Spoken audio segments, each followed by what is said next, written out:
Okay, सो जो ये poem है इसका नाम है आई थिंक ऑफ दी, और ये एलिजाबेथ बैरेट ब्राउनिंग ने लिखा है।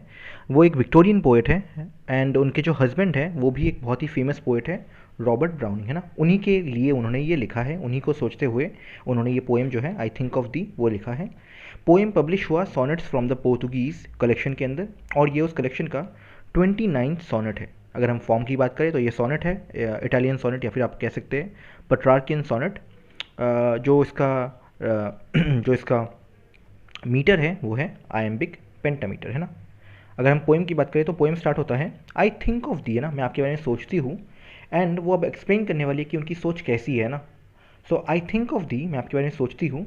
माई thoughts to twine and bird about thee as wild vines about a tree, no. देखिए, वाइल्ड वाइन्स होते हैं जो लताएं होती हैं ना, जो पेड़ के सहारे ऊपर चढ़ जाते हैं, पूरे पेड़ को ना घेर लेते हैं। तो जैसे वाइल्ड वाइन्स, जंगली जो लताएं हैं, है ना, वो ट्री के अराउंड घूमते घूमते घूमते घूमते पूरे ट्री को कवर कर लेती है।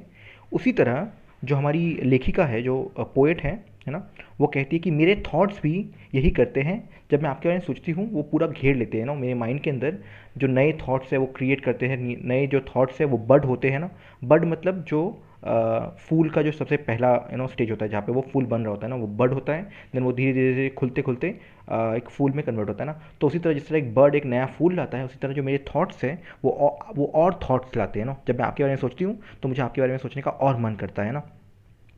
ट्वाइन का मतलब है घेर लेना किसी चीज़ को, नो, लाइक रैप कर देना, है ना। तो उसी तरह जो मेरा जिस जिस तरह एक जो लताएं हैं वो एक पूरे पेड़ को घेर लेती है, उसी तरह जो मेरे थॉट्स हैं वो भी घेर लेते हैं, है ना, मेरे माइंड को। So my thoughts to twine and bird about thee, है ना, आपके बारे में ही सारे थॉट्स होते हैं, वही चलता रहता है मेरे माइंड के अंदर।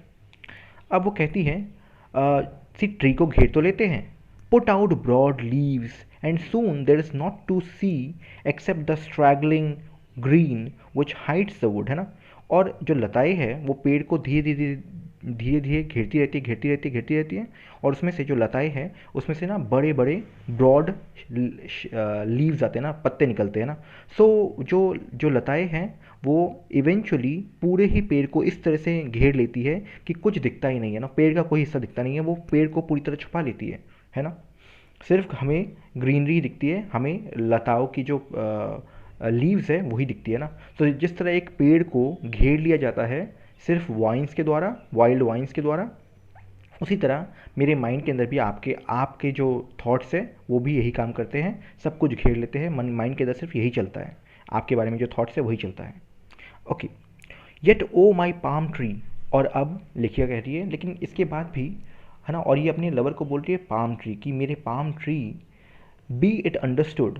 आप इतना समझ लीजिए ना कि अब तक जो है, अब तक का जो हमारा पोएम है उसमें ये बताया गया कि कैसे जो लेखिका है उनके माइंड के अंदर, उनके माइंड के ऊपर जो उनके लवर का जो छाप है, उनके लवर का जो थॉट है वो हावी है ना। वो पूरे दिन वही अपने लवर के बारे में ही सोचती रहती है ना।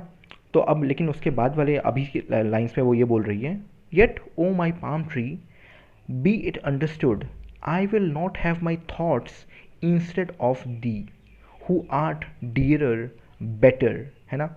तो वो कहती है कि लेकिन इसके बाद भी, इसके बाद भी जो मेरे थॉट्स हैं मुझे वो नहीं चाहिए ना। आई will not have my thoughts, मुझे ये थॉट्स नहीं चाहिए। इंस्टेड ऑफ दी, मुझे आप चाहिए ना।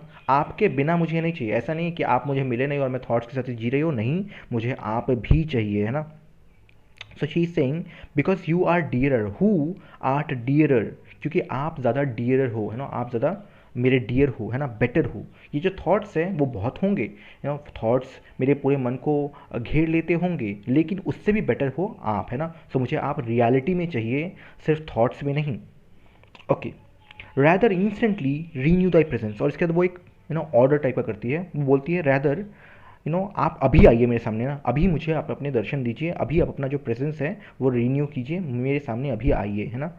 As a strong tree should rustle thy boughs and set thy trunk all bare, and let these bands of greenery which ensphere thee drop heavily down, burst, shattered everywhere। तो वो कहती है कि rather instantly, हाँ ये तो चुका, as a strong tree should, जैसे कि एक जो स्ट्रॉन्ग ट्री होता है, एक बहुत ही पावरफुल जो ट्री होता है, वो क्या करता है, रसल दाई बोज है ना, उसी की तरह एक स्ट्रॉन्ग ट्री की तरह आप क्या कीजिए, आप जो अपने बाउज है, आप जो अपने ब्रांचेस हैं उसे रसल कीजिए, उसे हिलाइए, है ना, उनसे हिलाइए। And set thy trunk all all bare, और जो आपका ट्रंक है ना, जो आपका जो बॉडी है जिसे अब तक वाइन्स ने कवर करके रखा हुआ था, उसे आप छुड़ाइए, उसे आप दोबारा नेकेड कीजिए, है ना, जो वाइन्स है उसे उतार फेंकिए बेसिकली, है ना। And set thy trunk all bare and let these bands of greenery, और ये जो वाइन्स है जो आपको छुपा के रखे हुए थे इस पॉइंट तक, विच इंस्फियर दी, है ना, जो आपको छुपा के रखे हुई थी अब तक, है ना, जो जो जिन्होंने आपको कवर कर लिया था पूरी तरह से, ड्रॉप हैविली डाउन, उनको आप नीचे फेंक दीजिए।